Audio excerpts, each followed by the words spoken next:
Hello, everyone, and welcome to my interview where I will be interviewing Rebekah Berndt, who's a registered nurse who happens to have psychic intuitive abilities as well. My name is Nancy Rebekah, and I too am a registered nurse with a background in hospice and in intensive care for over 20 years. But now I've been working as a full-time psychic for 25 years, and it's my firm belief for all of you nurses out there, I believe that you all are very naturally intuitive, that you use your intuitive gifts and abilities when you are working with your clients. And I also believe that a lot of people get into nursing because they are naturally healers, and that's really the acceptable way that we have in our world to express our healing ability. So I'm super excited to have Rebekah on today, who's a registered nurse, so we can kind of dive into that a little bit more, as well as kind of dive into her psychic intuitive qualities that she brings to life. So thank you so much, Rebekah, for joining me. Thank you. Yeah, so I understand you are tuning in from England, although you're not from England. Where are you from originally, and how did you end up in England? Well, I am from Washington, D.C. I was born in the city and grew up in the Virginia suburbs. And I mean, how you end up anywhere is always a very long story. But basically, I was, I have been going, I've been with nursing has been kind of like a part-time thing for me over the past several years. And I also do psychic readings and spiritual direction and coaching and things for people. But I was working nonstop over the last 7-8 months. During COVID, right? During COVID, yeah. And, I hadn't done like a full-time job in a long time, and I was just feeling really exhausted and kind of thinking about what was next. And I said, you know what, I've got that COVID money from the contracts that I was working. And I've always felt really drawn to England and the British Isles, and partly because there's an ancestral connection for me. And I think also there's just a deep spiritual connection for me, especially around like some of the Celtic Christianity and the blend of Christianity and paganism that was taking place during that transition time. During the medieval and earlier times. And so I just felt like really called by spirit. And I'm actually in Wales at the moment. When I was deciding to come here, I was really thinking about, well, there's all these things I want to see and do, because there's a lot of literature and history that I really love. And spirit just really said, you need to go and stay in one place for one month. Don't run around trying to see everything. Mm-hmm. You need to start by getting the ground underneath your feet and just resting and relaxing after having worked so long, and really find your grounding. And I was guided to start my journey here in Northern Wales. So I'm on the last day of my quarantine, because you have to quarantine right now, even if you've been vaccinated like I have when you come to the UK. Okay.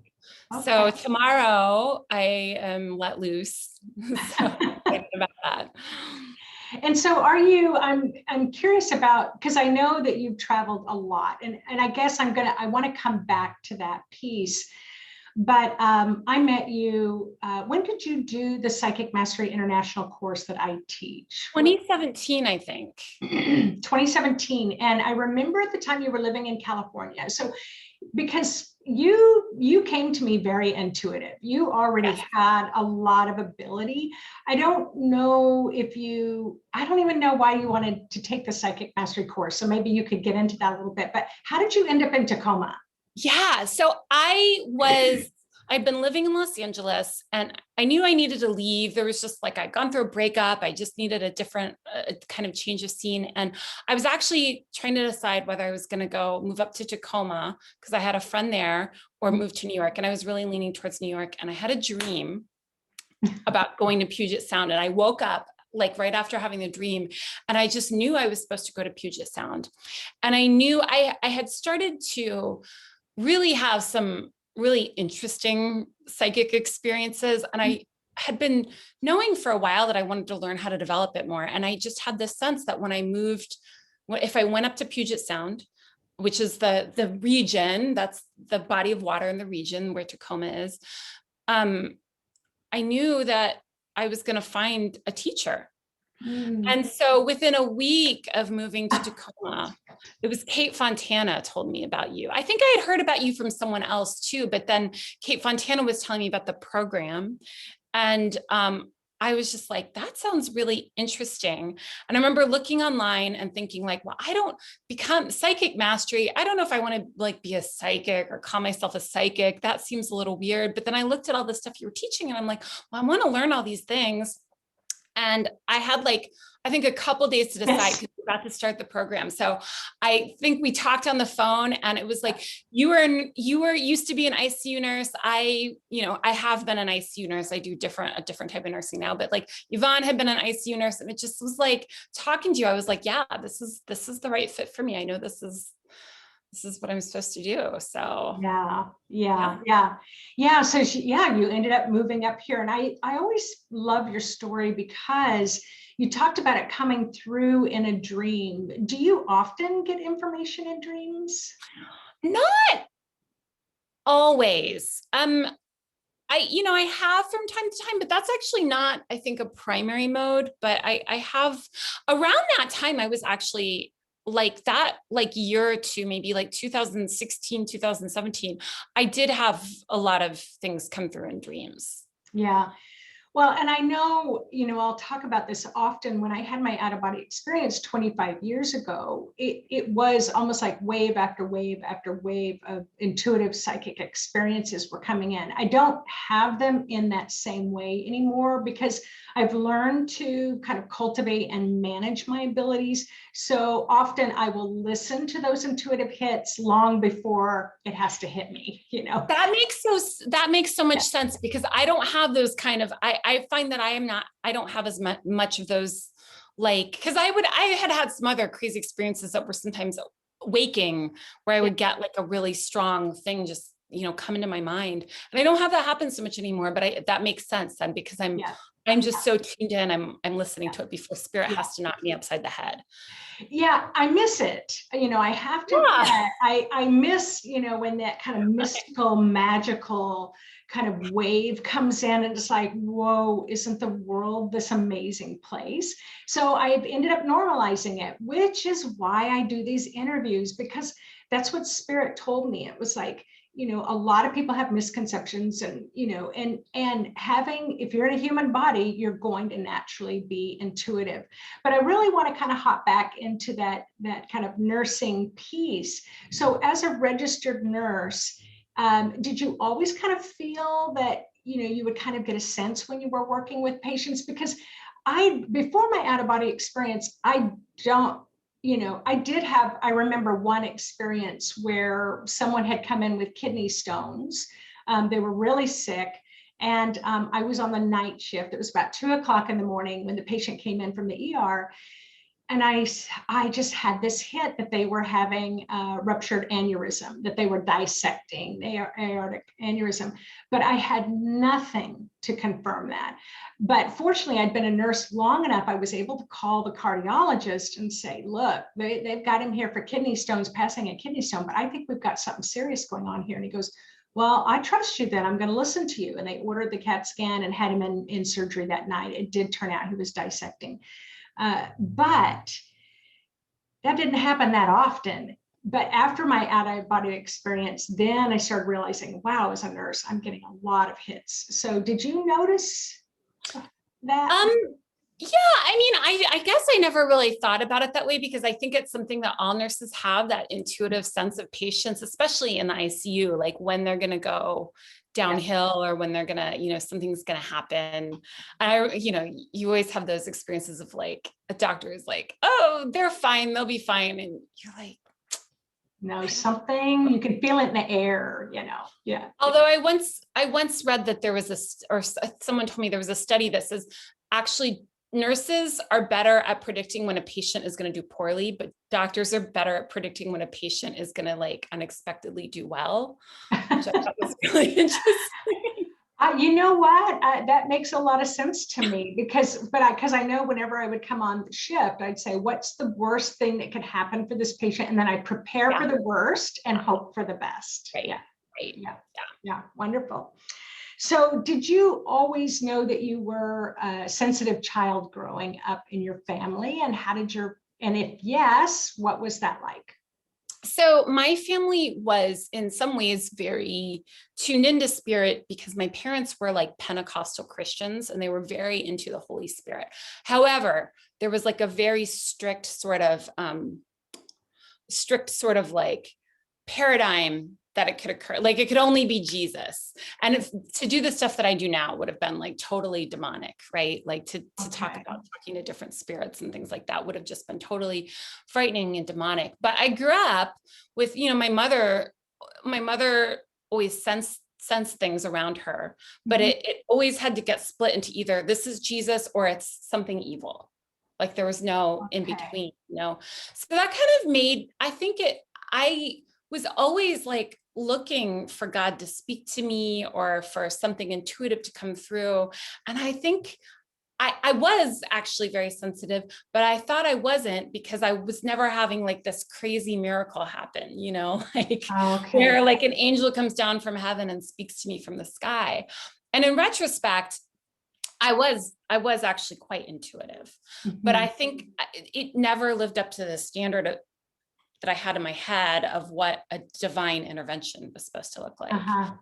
So I went through a phase where, because some of the craziness that was in this sort of scene that my parents were in, I was just like, all of this stuff is crap.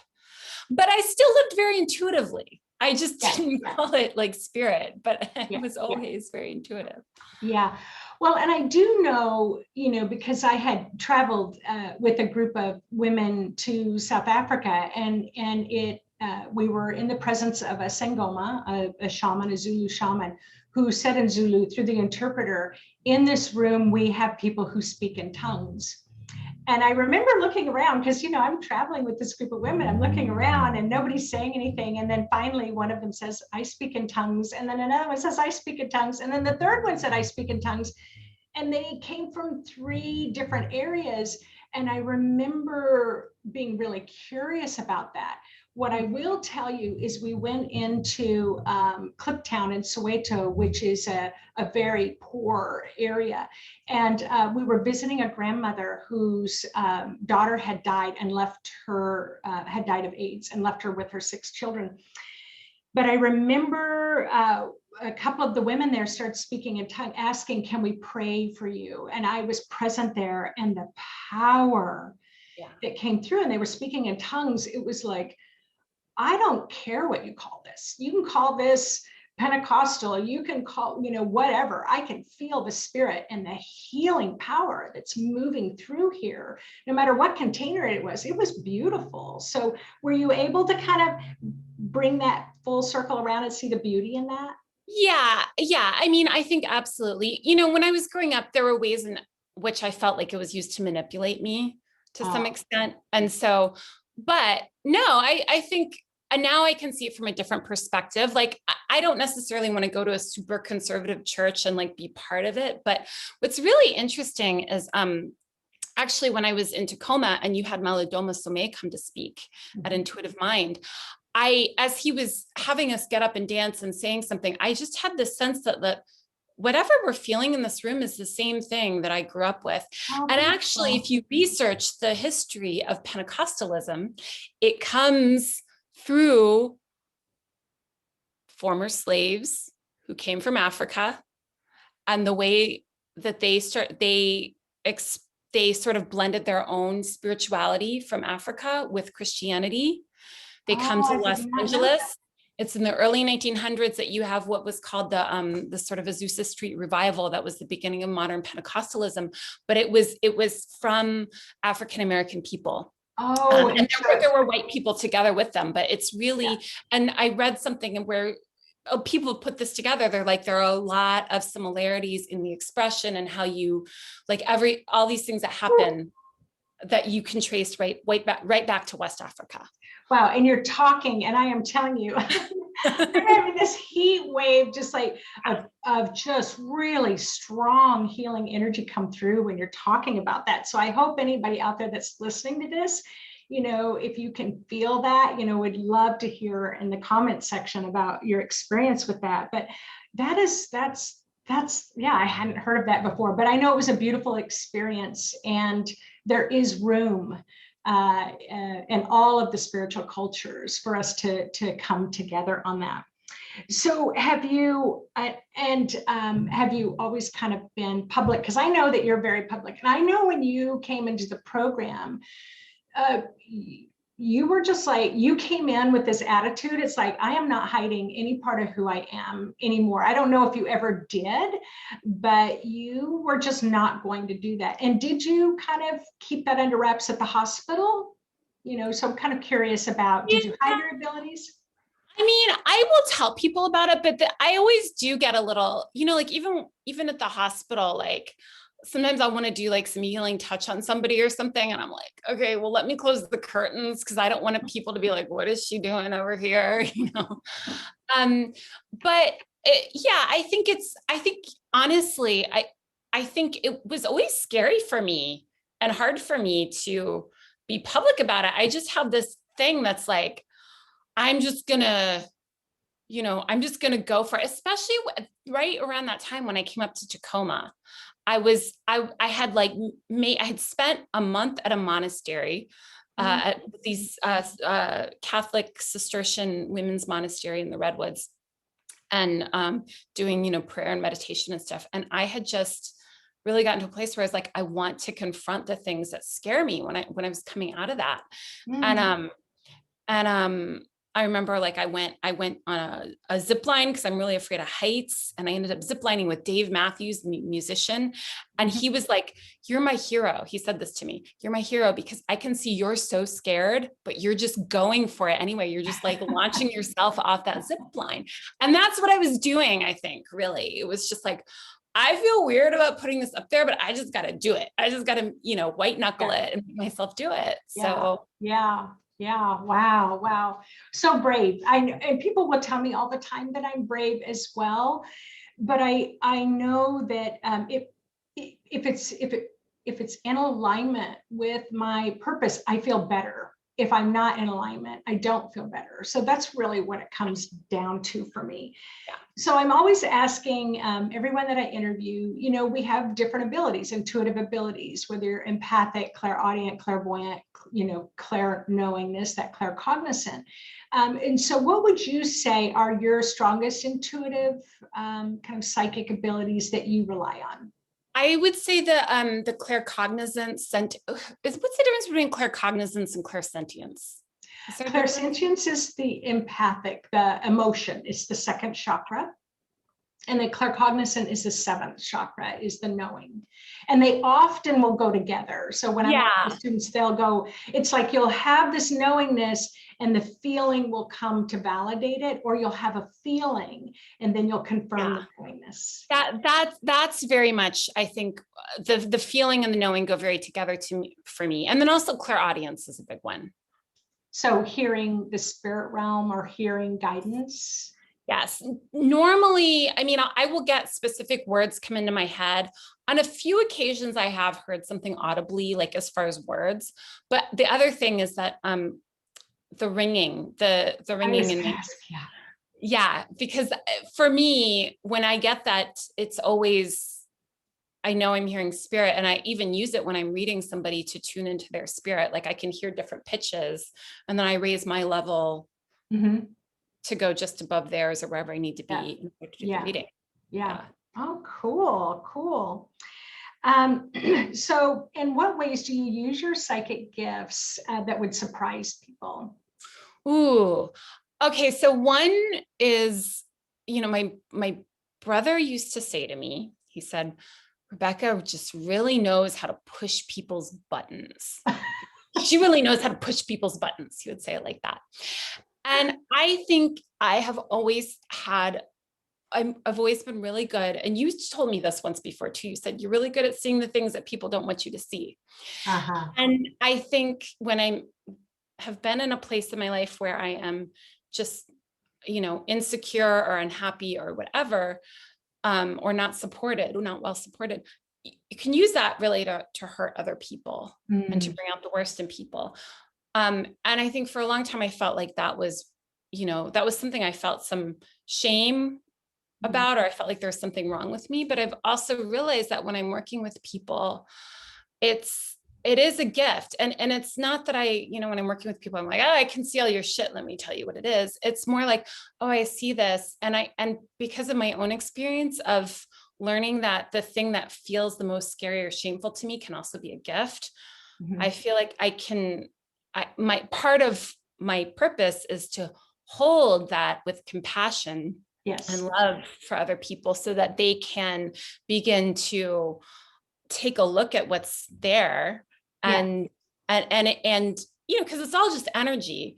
And it's like when we hold these things with love and compassion, they then find their highest expression and they can be used for good rather than. Yes.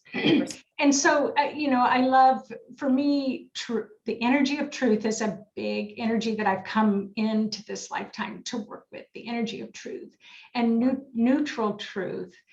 When you're speaking truth from a neutral perspective, there's no criticism, there's no judgment. I remember there was this beautiful woman that came in for a reading, and right away, Spirit said, to tell her, wow, you're such a, I'll just say B, and you use that kind of bitchiness to kind of wield power over people. And it was valued, it was valuable, it was valid to build up your leadership abilities, but now your spirit wants you to work with that leadership in a different way. And she just howled, she just laughed, but it came through in a very neutral way. And that's what I know about you, Rebekah, is that it's like you kind of cut through the way that you are a reader, you'll cut through. It's like, we don't have time to do the fluff. Let's just get to the heart of the matter. And that's one thing I know about you. Yeah. Thanks. Yeah. Yeah. Sometimes Spirit says you have to say this to someone, and I'm like, I don't want to say that. Yeah. Well, from the spiritual realm, the Spirit thinks every soul is beautiful. Yes. And they believe any expression, however you express your soul, even if it's not, nice, or, that wasn't very nice. It's Spirit says, yeah, but it was true, or it needed to be said. And for me, I work a lot with gentleness. There's a real kind of gentle energy that I can be direct, but what I know about your energy is that you are a catalyst.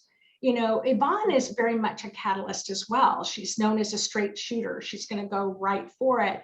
And so when you're a catalyst, it's like if someone's going to come to you, it's like they want to move some energy.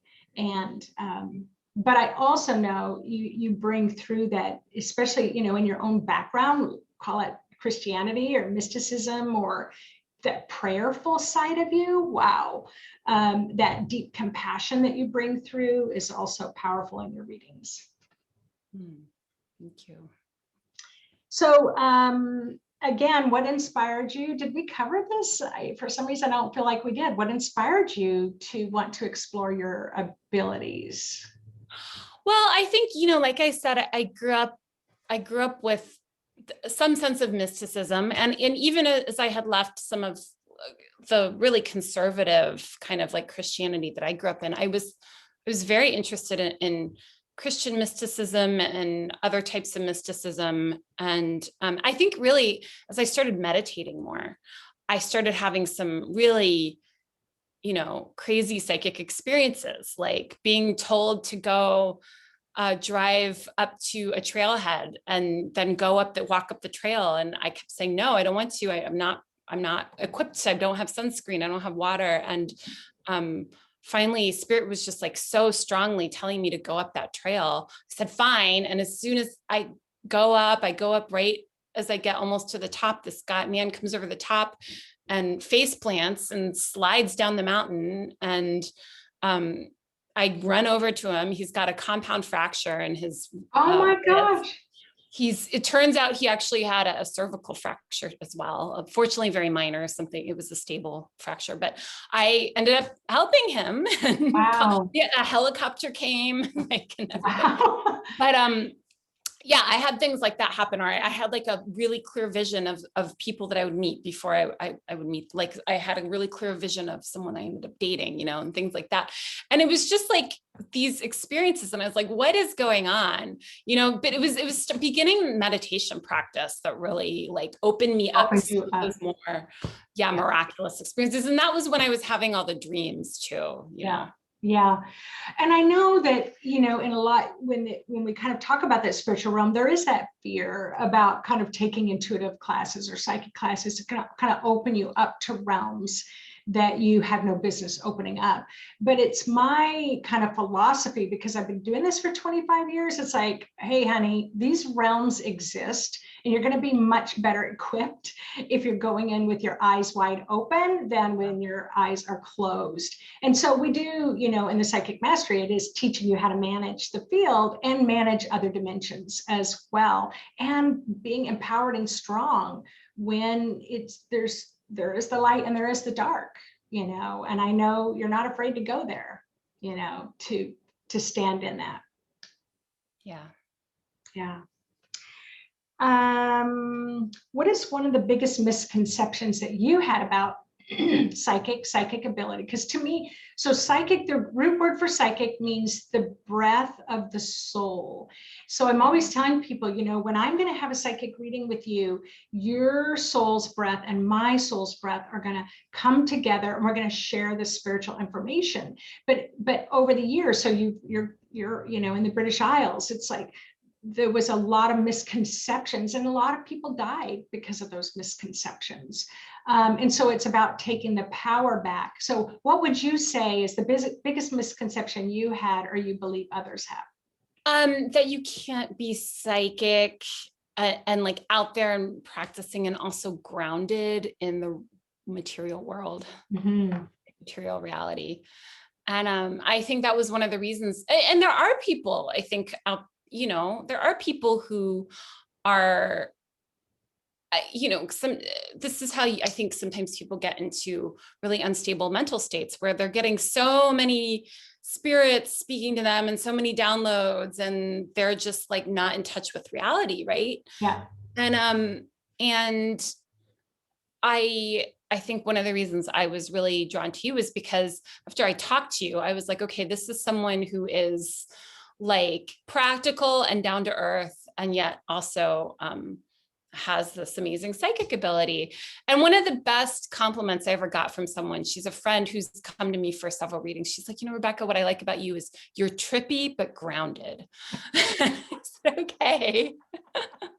You can go to this place that doesn't always, make sense, but you can bring it down to earth. Yeah. And I know you've worked really hard at being grounded, and that was important to you. That's always been, that whatever it is, to be grounded in reality, because, we can kind of take off in a lot of different, people can, with those abilities, take off in a lot of directions.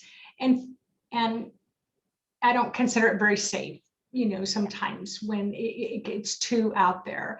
But what I know is that people's spirit will guide them will guide you into the right place with the right teacher or the right reader and the right healer. You just keep asking your spirit, this is what's important to me. This is what I value. And this year is all about developing your own inner authority and trusting your own instincts.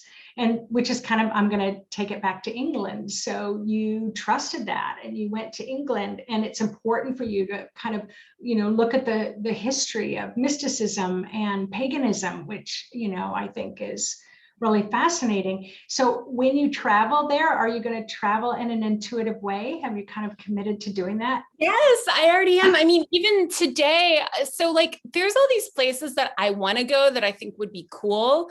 And like today I was like, I'm like, okay, where do I go next? Because I don't even know. I have this Airbnb here in Wales until the 17th of July, and I don't know where I'm going next after that.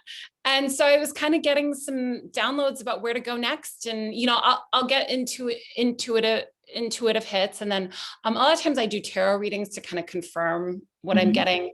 And I'm just really being directed to go to, I think, the Isle of Man next. And I'm like, well, what's there? I don't even know what's there. Like, I want to go to, like this other place. I want to go to Cornwall, and I'm just like, okay, I've got to listen to spirit. And I know from experience that, because my head, I'm very susceptible to all sorts of things coming into my head. And that's always something I have to be careful about. Like, I think I just sometimes pick up every stray sort of like impulse or thought that's coming around, and really have to get deeper and ask, okay, what is my knowing really telling me? So yes, I am traveling in a very intuitive way. I'm not so intuitive that I'm like I'm not one of these people that's like, well, I don't have any money and I don't have this, and I'm just going to go and like, trust that something's going to show up. Like I do have some safety nets there, but, and there is some planning ahead. Like I'm thinking now about where I'm going to go next. So I have it feels better to me to have it set up at least a few weeks ahead of time. Yeah. But and what a lot of people don't know is you can ask your spirit.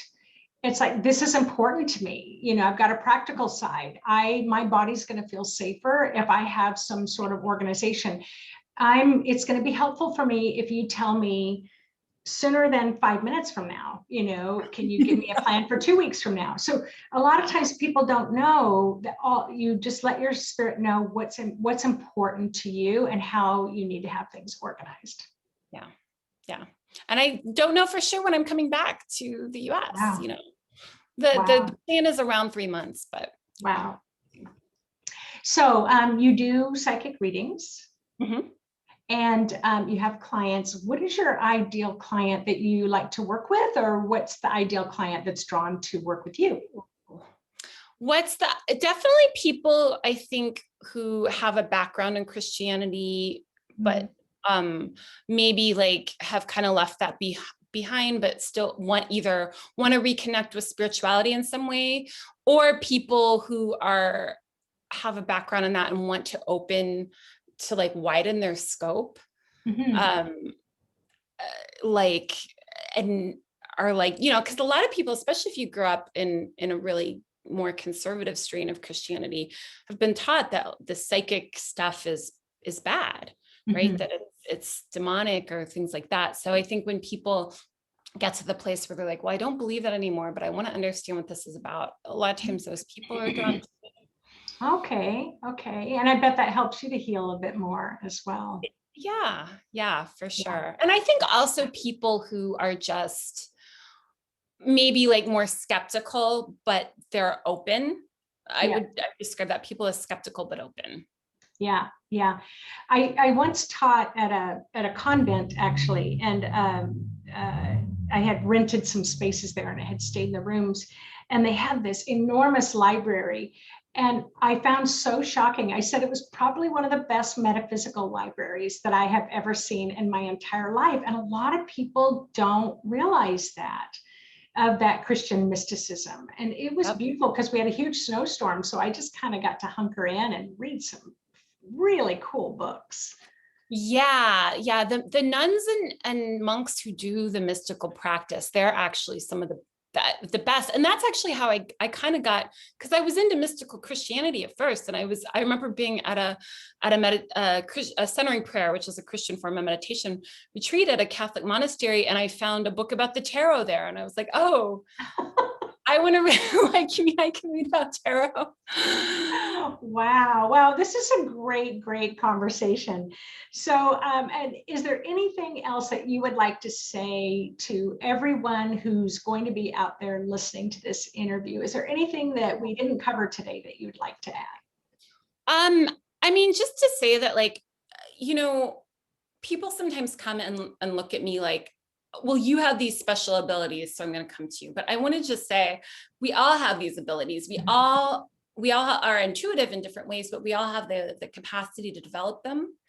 And the way I really like to work with people is, I will start off reading people, by reading people's aura, but then I try to move into guiding people into getting some of their own answers and having them do some of the healing, because I think it's much more powerful and effective. And I want people to know that, like, when I'm reading you, it's not like the answers aren't coming from me. I'm reading your spirit. Your spirit is just telling me, right? Yes. So yeah. Oh, that's a really great addition, because it's absolutely true. When I'm reading people, I will tell them, I attune with your spirit, and I will literally, if something's not clear, I'll ask your spirit, could you bring me greater clarity so I can share it with you? And that's how we were trained. That's how you're trained. So awesome. So do you have a website? And what is it? I do. It's RebekahBerndt.com, my name. Okay, I will include that in the narrative when I post this onto the YouTube channel. But what time is it there in England? It is or Wales. 8:42 right now. Oh, and I do want to say, if people want to follow me on Instagram or Facebook and see my travels as I travel around. Oh, that would be wonderful. Yeah. So I'll be able to start posting pics now that I'm off isolation. Wonderful. So if you could email me after we get off this call, if you could email me those links to your Instagram. And what else did you say? On Facebook, but Instagram is probably better for people who don't know me, because I've been trying to decrease. Okay. So if you can give me that link, I will be thrilled, and I'm sure everybody would be thrilled to be able to follow along, because I know I went there for a month and just totally intuitively drove the car where spirit wanted me to take it. It's the only time I've totally given it over to spirit, one of my trips, and it was the best ever. So I just know you're going to have a great time. All right. Thanks again, Rebekah. You are awesome. I could have talked for another couple of hours for sure. And I will just say, for any nurses out there, you are intuitive, and let yourself have a little fun developing it, integrate it more into the work that you do every day. The self-care piece alone is worth every bit of it. So calling in all nurses. All right. Thanks again, Rebekah. Thank you, Nancy.